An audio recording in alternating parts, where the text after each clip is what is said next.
ዳግም በመጠጥ አባቱን አስክሮ አባቱ ያደረገውን ድርጊት በሙላ የሰራውን ወንጀል ሲናዘዝ በቪዲዮ ቀርጾት እሱ ቪዲዮን ይዞ ለመርማሪ ፖሊስ አሳልፎ ሰጥቶታል።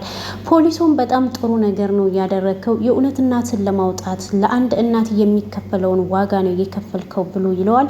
እናም ታዲያ እነማዬና አባዬ መቼ ነው የሚወጡት? አሁን ይሄ ነጻ ያወጣቸዋል ብሎ ሲለው እሱን የፍርድ ቤት ውሳኔ ነው የሚወስነው ይለዋል። እና አሁን አባቴን አስራችሁ ለምን አትመረምሩ ብሎ ሲልም በዛውም አጋጣሚ አባቱም እስር ቤት ገብቶ እንግዲህ መርማሪ ፖሊሱ ጋር እንደቀረበ እሱም ምንም እንዳላደረገና የሰራሁበት ወንጀል ማስረጃ ካላችሁ አሳዩኝ ብሎ እንግዲህ ከመርማሪ ፖሊሱ ጋር ሲነጋገር ቪዲዮ የስቀዳውን ሪከርድ ሲያስደምጠው እሱም ወይኔ ዳግም ብሎ እንግዲህ አንገቱን ይደፋል። እሱም አባቱ እስር ቤት ይገባል። ዳግም ባደረገው ነገር ላይ እውነቱ ቢወጣም እጅግ ግን ተጸጽቶ ነው የሚገኘው አባቱ ድጋሚ ወደ እስር ቤት በመግባቱ።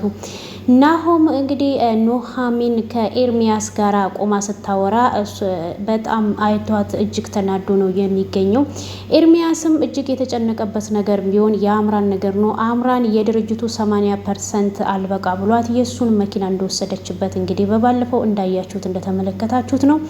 እሱም አሁን መኪናዬን እንድሰጨኝ እፈልጋለሁ ከዚህ ውረጅ ብሏት እንግዲህ ከመኪናዋ ላይ አውርዷታል። ሰላም ጤና ይስጥልኝ ውድ የተከበራችሁ የቻናሌ ቤተሰቦች እንደምንከረማችሁ፣ ተወዳጁ ኑሃሚን ድራማን ቀጣዩን ክፍል ይዤላችሁ መጥቻለሁ። አዳዲስ ነገሮች ተፈጥረዋል። እስከ መጨረሻው በትህትና ተከታተሉኝ።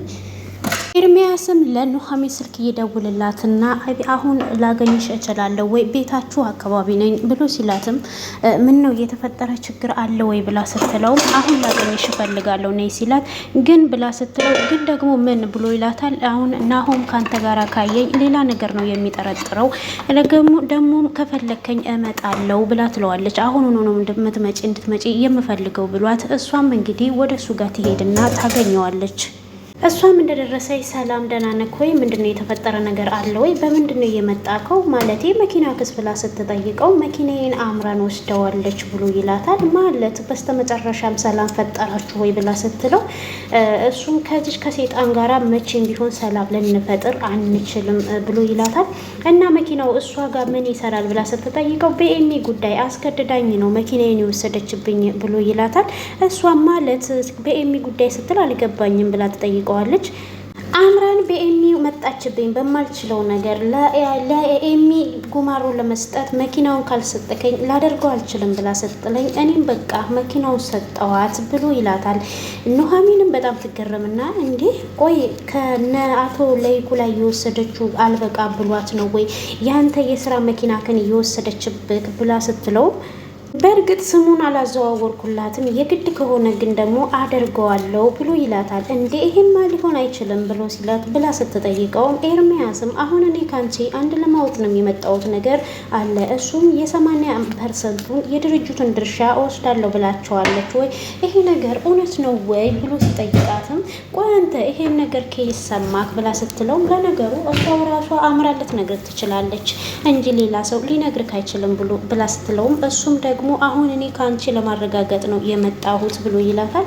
እና ከሆነስ ምን ልታደርግ ነው ብላ ስትለው ማድረግ ያለብኝን ነገር አደርጋለሁ ነገሮቹ እስከሚከናወንልኝ ብሎ ይላታል።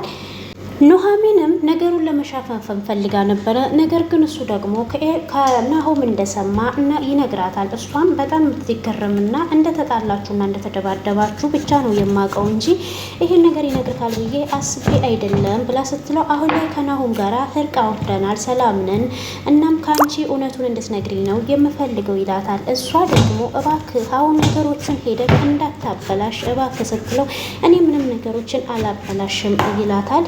እሷ አሁን በቃ ወደ ቤት መመለስ አለብኝ ምክንያቱም እናሆም ይሄንን ነገር ካየ ደግሞ እኔና ያንተን ግንኙነት ሌላ ነገር ነው የሚጠረጥረው ብላ እያለችው እያለ እንዴ ምንድነው የምትጨናነቂው? ይሄን ያህል ነው ወይ የማያምንሽ? አሁን እኮ እናንተ በቅርብ የምትጋቡበት ሰዓት ደርሷል ብሎ ሲላትም በዚህ አጋጣሚ እሱም ከሩቅ መኪና ውስጥ ሆኖ እያያቸው ስለነበረ ምንድነው የማየው ብሎ ስልክ ይደውልላታል። ስልክ ሲደውልላትም እሷም ስልኩን አላነሳችውም ነበረ። አሁን ድሮውንም ሰው አያምንም። አሁን ላይ ደግሞ ቤተሰቡ ላይ በደረሰበት ጭንቀት ቆሞም ራሱ ተረጋግቶ ማሰብ አይችልም ብላ ትለዋለች። እሱ የኤሚ ነገር ሁላችንም ነው ያስጨናነቀን ይላታል። በቃ አሁን ስለ አምራን የምትነግሪኝ ነገር ከሌለ ቻው ይላትና እቅፍ አድርጓት ይስማትና ሊሄድ ሲል እሷ ጥሏት ከሄደ በኋላ እሷም ተጠራውና ኤርሚያስ ብላ ስትለው አቤት ምንድን ነው የምትነግሪኝ ነገር አለ እንዴ ብሎ ሲላትም አው የምነግርህ ነገር አለ ሰሞኑን እኛ ቤት የመጣ እንግዳ አለ ብለው እሷ በሀሳብ ጭልጥ ብላ ትሄዳለች። ስለ ቅመም ስለ ልጁ ልትነግረው ነበረ። እናም ይሄን ናሆም መኪና ውስጥ ሆኖ እያየ ስለነበረ እንዲህ ጭራሽ እንደ አዲስ ፍቅረኛ ማቾች ከሄደን በኋላ ተመልሰው እንደገና እየተጠራሩ ያወራሉ። ይሄን ውርደቴንማ እዚህ ቁጭ ብዬ ማየት የለብኝም ብሎ እንግዲህ አንተ ኤርሚያስ ብሎ እየጮኸ ሄዶ ኤርሚያስን እንግዲህ ሊደበድበው ሲል ኑሐሚንም እጅግ ቁጡ ትሆንና አንተ ቆይ ከስሜት ቁጣ ወጥተህ መቼ ነው ቆም ብለህ የምታስበው ብላ ስትቆጣ ኤርሚያስም አንቺ ኑሐሚን አንቺም ራሱ ተረጋጊ እንጂ ብሎ ይላታል። ለምን ይሄንን ነገር ለምን ተፈጠረ ምን ሆነ ብሎ መጠየቅ ያባት ነው። ሁሌ በስሜት መነዳት ምንድን ነው ብላ እንግዲህ እሷም ትቆጣለች። እሱም ደግሞ ኤርሚያስም ናሆም እኮ የሚያምነው በአይኑ ያየውን ነው እንጂ ሌላ አይደለም ብሎ ይላታል። በስተመጨረሻም የኔና ያንቺ ነገር እዚህ ጋር አብቅቷል ብሎ ጥሏት ይሄዳል። ኤርሚያስም ተከታትሎ እሱ መኪና ውስጥ እንደገባ መኪና ውስጥ ይገባል። ምን አይነት ድፍረት ቢኖርክ ነው እዚህ መኪና ውስጥ ጭራሽ እኔ ጋር የመጣከው ብሎ ይለዋል። አንተ ቆይ መጀመሪያ ተረጋግተክ የተፈጠረውን ነገር ልንገርክ ብሎ ሲለውም ምንድነው የምትነግረኝ ከአይኔ በላይ ልትነግረኝ ትችላለህ ብሎ ሲለውም እሱም ደግሞ ስለ አምራን ነው ላወራት እየመጣሁት ብሎ ይለዋል። አንዴ ስማኝ አምራን ሁላችንም ለማራቆት ቁርጣን እየተነሳችሁ የእናንተን ድርጅት ለማሳጣት የኔንም መኪናዬንም ወስዳብኛለች። ለዛ ነው ሲጨንቀኝ መጥቼ ላውራት የፈለኩት እንጂ እንደምታስበው አይደለም ብሎ ይለዋል። እሱም ደግሞ ማለት ለዚህን አሁን አንተ መኪናም የለክም ስራም እየሰረክ አይደለም ብሎ ሲለው አዎ አሁን በጣም ይደነግጥና እኔ አሁን ስለሷ አይደለም የሚያሳስበኝ አንድ የኤሚ ጉዳይ ነው። አሁን ላይ ኑሐሚን በጣም ስለተናደደች ሄጄ ላረጋጋት ብሎ ጥሎት ይወርዳል። በነገራችን ላይ ናሆም መረጋጋትና ቆም ብሎ ማሰብ የለም። በቃ የፊቱን ብቻ ነው የሚያየው። በመልካምና የዋህ ነው። ነገር ግን ነገሮችን ሁሉ ጊዜ የሚያበላሸው ችኩል ስለሆነ ነውና እሷም በጣም ተናዳ ከእንግዲህ በኋላ እኔ እሱን ማስረዳት የለብኝም እስከ መቼ ድረስ ነው ብላ እንግዲህ እሷም ጥላው ትሄዳለች። እንግዲህ ለጊዜው እሷም አኩርፋው ነበረ። ዳግምም የያዘውን ቪዲዮ ይዞ ወደ መርማሪ ፖሊሱ ከተጠጋ በኋላ አባቴ ገዳይ እንደሆነ አረጋግጫለሁ ብሎ ይለዋል። እሱም ማለት እርግጠኛ የሆንክበት መረጃ አግኝተካል ወይ ብሎ ሲለውም እንግዲህ የቀዳውን ድምጽ ያሰማዋል። ድምጹም እንግዲህ አባቱ እንዴት እንደገደለው ልጁን በሙላ ያደረገውን ድርጊት በሙላ የነገረውን እዛ ቪዲዮ ላይ ያየዋል። አባቱ መርማሪ ፖሊሱ በጣም ግሩም ነው። አንተ በእውነት ለእናት የሚከፈለውን ዋጋ ነው የከፈልከው። ይሄ መረጃ ደግሞ ከበቂም በላይ ነው። እናም ሲለው እና አሁን እነሱ ሊወጡ ይችላሉ ወይ እነጋሼ በዚህ መረጃ ብሎ ሲለው ውሳኔው የፍርድ ቤት ቢሆንም ነገር ግን ይሄ መረጃ በጣም ትልቅ ነገር ስላለው አዲስ ነገር ይኖረዋል ብሎ ይለዋል። እና ግን ይሄንን እንዴት ነው እንደዚህ ያስወጣከው ብሎ ሲለውም እሱም ያው አባቴ መጠጥ ከጠጣ ሁሉም ጊዜ ያለው ውስጡ ያለው ነገር ይነግረኛል፣ ጠዋት ግን ይረሳዋል። እኔም ያንን ስለማቅ ነው ይሄን እንዲያደረኩት ብሎ ይለዋል። እንግዲህ መርማሪ ፖሊሱ አባቱን ይዞ ምርመራ እንደሚያደርግበትና እነሱም ነፃ የሚወጡበትን እድል እንደሚፈጥርለት ይነግረዋል። እነገነትም ቅመሚት የት ሄዳ ነው ብለው ከኑሐሚን እናት አያት ጋር ቁጭ ብለው እያወሩ እያለ ገነትም አሁን እኮ እሷ ከቤት ወጣ ስትል ጭር እያለ ተቸግረናል፣ እናም ቤታችን እንደመቀ ያደረገችን ልጅ ናት ብላ ትላለች። እናም ስለ አባቷና ስለ እናቷ ምንም አዲስ ነገር የለም ወይ ብላ እናናይ ስትጠይቅም የኑሐሚንም አባትም ኑሐሚን የሆነ ነገር አስባለች፣ ልጅቷን ከአባቷ ጋር ለማገናኘት እያቀደች ይመስለኛል ብሎ ሲልም ይሄማ በጣም ጥሩ ነው ከአባቷ ጋር መገናኘቷ ትላለች ብላለች። እንግዲህ የኑሐሚን አያት ገነትም ጥሩ ነው ስትል ግን አባቷ በጣም ደስ አላለውም። ምክንያቱም እስከዛሬ ድረስ እየተወደቀች ብሎ ያላሰበውን አሁን ላይ ግን ምንም አዲስ ነገር ይመጣል ብዬ አላስብም ሲልም ገነትም የሰው ልጅ የማይቀየር ነገር የለም ይሄው ከኔ ራሱ መማር ትችላለህ ብላ ትለዋለች። እናናይም ማለት አልገባኝም አንቺ ከዚህ በቀደም ክፉ ነበርሽ ወይ ብላ ስትጠይቃትም አቶ ተሰማን በጣም ይደነግጥና አይ እንደዛ ማለቴ አይደለም ብሎ ሲል በአጋጣሚ ኑሐሚን አኩርፋ ትመጣለች። እነሱ መሀልም ቁጭ ትልና ምን ሆነሽ ነው ልጄ ብለው ሲሏትም ይሄ ናሆም ነዋ እያስቀየመኝ ትላለች። ያ ኤርሚያስ መስሎን ነበረ እሱ ከሆነማ እዳው ገብስ ነው ይሏታል። ግን ምን ተፈጥሮ ነው ብለው ሲጠይቋትም ይሄው ልጁን በቦክስ ምንም አላስተረፈውም ብለው ይሉታል። ማንን ነው እሱ በቦክስ የመታው ሲሏትም ኤርሚያስን ናሆም መታው ለምን ብለው ሲጠይቋትም እኔ ስለ ልጁ ልነግረው ሄጄ ተቃቅፈን አየን ከዛም በኋላ እሱም መታው ብለው ሲሉም አይ በነገራችን ላይ ትክክል ነው እኮ እኔም ቢሆን ኖሮ እኔም በቦክስ አለቀውም ነበረ ሁለታችሁንም ብላ እንግዲህ እናናዬ ትስቃለች። አሁን ላይ ደግሞ ምን ሆኗል ሲሏት አኩርፏል። ከእንግዲህ በኋላ አንቺ ደግሞ ቶሎ እንዳታናግሪው ምክንያቱም በመቀጣት አለበት ኩርፊያ ፍቅርን ያጣፍጣል ብለው ሲሏትም ኑሐሚንም ቆይ እናንተ ሰዎች አላማችሁ ምንድን ነው? እኔን ሁለታችን እንድንቆራረጥ ነው እንዴ አላማችሁ ስትላቸው እነሱም አንቺና እሱ ናችሁ ወይ ተቆራርጣችሁ የምትቀሩት? እውነትሽን ነው አይ ኑሐሚን ብለው እንግዲህ ይስቁባታል። እናም መቼም እንደማይቆራረጡና ነገሮች እንደሚስተካከሉ እየመከሯት ነው የሚገኙት።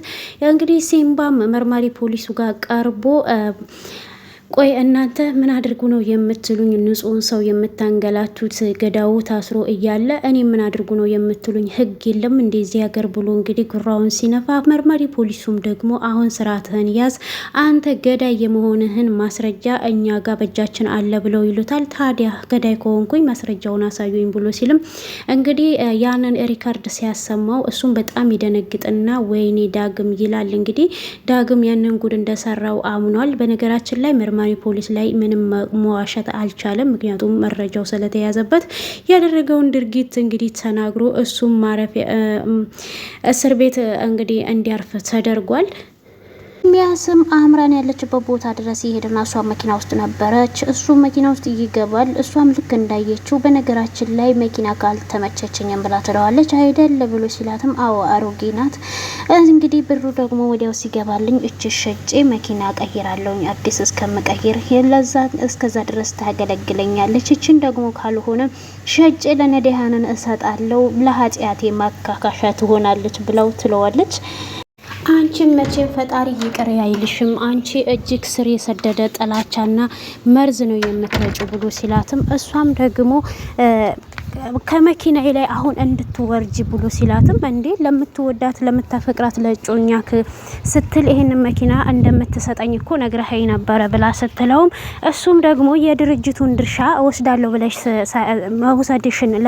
መውሰድሽን ስለማላውቅ ነበረ ይሄንን ያልኩት፣ አሁን ግን ከመኪናዬ ላይ እንድትወርጂ ነው የፈለኩት ብሎ ይላታል። እሷም ደግሞ ይሄን ነገር እኮ የድርጅቱን ነገር አንተም እኮ ስታልምበትና ስታቅድበት የነበረ ነው፣ አሁን ደግሞ ደርሶ ጻድቅ የሚያጫውትክ ምንድነው ብላ ስትለው እሱም ደግሞ በፊት ነበራ ያ የበፊቱ ኤርሚያስ ክፉ ነበር፣ አሁን ግን ያ ደግሞ አሁን ኤርሚያስ ያኛው አይደለም ብሎ ይላታል። እኔም እንዳንተ ጻድቅ ለመጫወት ፈልጌ ነበረ፣ ስድብና ሌላ ነገር ምንም ነገር አላተረፍኩም፣ ስለዚህ አሁን ላይ ምንም ብትል ምንም ነው፣ እኔ አሁን የተለወጥኩበት ጊዜና ሰዓት ነው ብላ ትለዋለች። እሱም አሁን ከመኪናዬ ላይ ውረጂ ብሎ ሲላትም ይወረድልሃላ ለዚች ለቆርቆሮ መኪናክ ነው ወይ ቁራሌ ብላ ትለዋለች። እሱም እንግዲህ በጣም ይበሳጭና እንዶ አንዴ ይሄንን ሕክምና በሰላም ይጠናቀቅ እንጂ አምራን በህይወት እንኳን እንድትኖሪ አልፈቅድልሽም፣ የምገልሽ እኔ ነኝ እያለ እንግዲህ እጅግ ይበሳጫል። የኑሐሚንም እናትና የአባቷ አብረው ተቀምጠው ምን ሆነህ ነው በሀሳብ የሄድከው? በሀሳብ እኮ ጭልጥ ብለክ ነው የሄድከው፣ እንደውም ሳስበው አንዱ ስታነሳው አንዱ ስትጥል ትመስለኛለህ ብላ ስትለው እሱም በህይወት በምድር ላይ እያለን የማናስብ ነገር ምን አለ ብለሽ ነው ብሎ ሲላትም በእርግጥ ያሳሰበክ የጓደኛክ መታሰር ሊሆን ይችላል።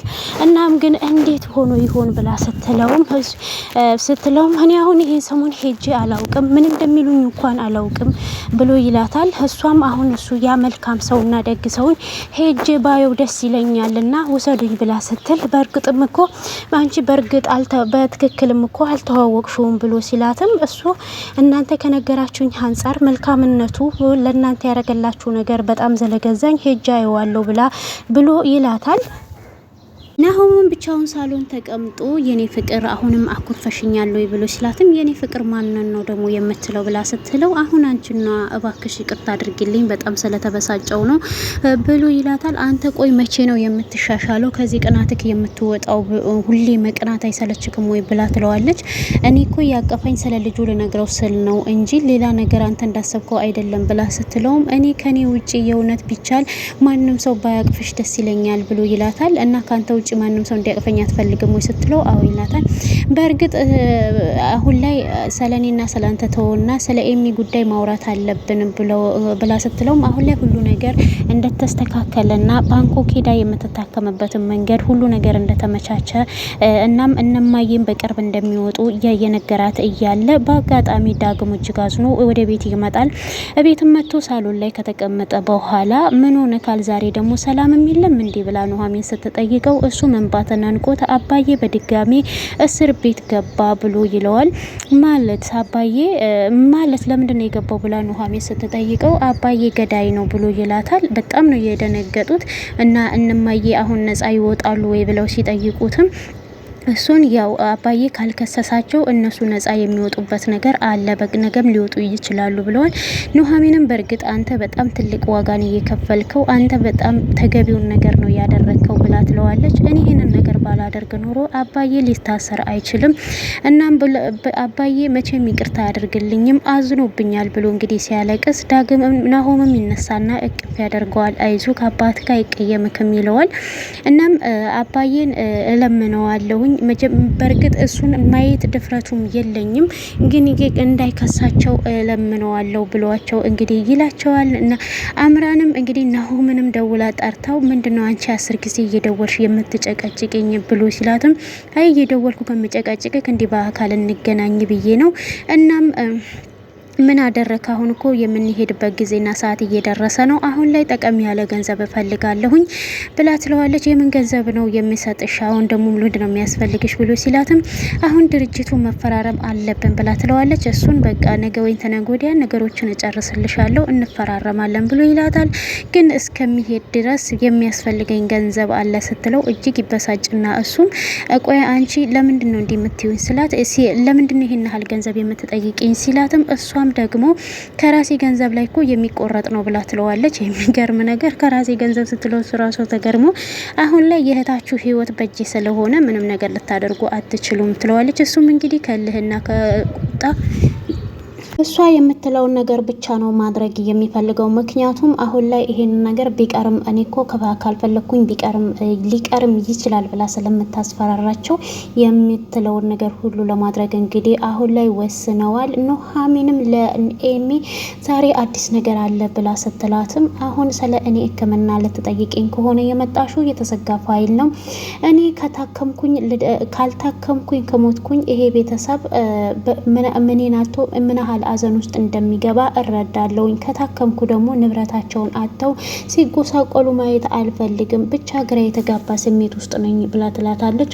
እሱ አይደለም እነማዬ ሊወጡ ነው፣ ገዳዩ ሌላ ሰው ሆኖ ተገኘ ብላ ትላታለች። ማን ነው እሱ ሌላ ገዳይ ብላ እንግዲህ እጅግ ትደነግጣለች። ዳግም አባቱ ገዳይ እንደሆነ ለፖሊስ አሳልፎ ሰጥቶታል ብላ ስትል ማለት ዳግም እንዴት ምንድነው እሱ አልገባኝም።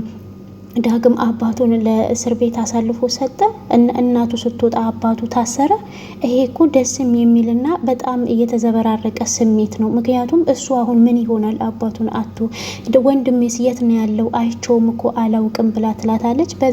በነገራችን ላይ የእነሱ መፈታት ሲሰማ እጅግ በጣም ነው ደስ እያላት። እናም የአባትና የእናቷ መታሰር በጣም ከህመሙ በላይ ህመም እንደሆነባት ነው ኤሚ የምታየውና ናሆምም ቀጥ ብሎ እናቱ ጋር ይሄድና እንዴት ነሽ እናቴ እናቴ ብሎ ሲላትም ደህና ነኝ አሁን በእርግጥ እንደምሰማውና እንደማየው ነገር እንደተረዳሁት በቅርብ የምንወጣ ይመስለኛል ብላ ትለዋለች። ናሆምም ዳግም በእውነት ለመናገር በጣም ትልቅ ነገር ነው ያደረገው ለኛ ብሎ ሲላትም ዳግም አባቱን አቶ ሰው ሊሆን አይችልም። አባቱም እጅግ ነው የሚያዝንበት። ምክንያቱም እሱ በህመሙ ጊዜ እኛ ከጎኑ አልሆንም፣ እኔም ከጎኑ አልሆንኩም፣ አንተም እንደዛው እናም ብላ ስትለውም አሁን ስለ ዳግም አታስቢ እኔ ከጎኑ እሆናለሁ ብሎ ይላታል። በእርግጥ ያኔ በህመሙና በሲቃው ጊዜ የምናጨቁት ነበረ እንጂ ማንም ሰው የተረዳው አልነበረም። እናም ካልከሰሳችሁ እሱ በጊዜ ትወጣላችሁ ሲለው እናም ሲምባን አንተ አታውቀውም ዳግም አደጋ ላይ ያለ ነው የሚመስለኝ። በጣም ክፉ ሰው ነው። ከራሱ ካመነበት እንጂ ካላመነበት ምንም ነገር አያደርግም ብሎ ሲለውም ዳግም ይለምነዋል። ቃል ገብቶልኛል ብሎ ይላታል። እሷም እርገና ኤሚ እንዴት ናት? ስለ ኤሚ ነገር ምን እያደረክ ነው ብላ ስትለውም አሁን ላይ ኤሚ ትንሽ አስቸጋሪ እንደሆነ ታውቂያላችሁ፣ ስትመጡ ነገሮችን ታስተካክላላችሁ ብዬ ተስፋ አለኝ ብሎ ይላታል።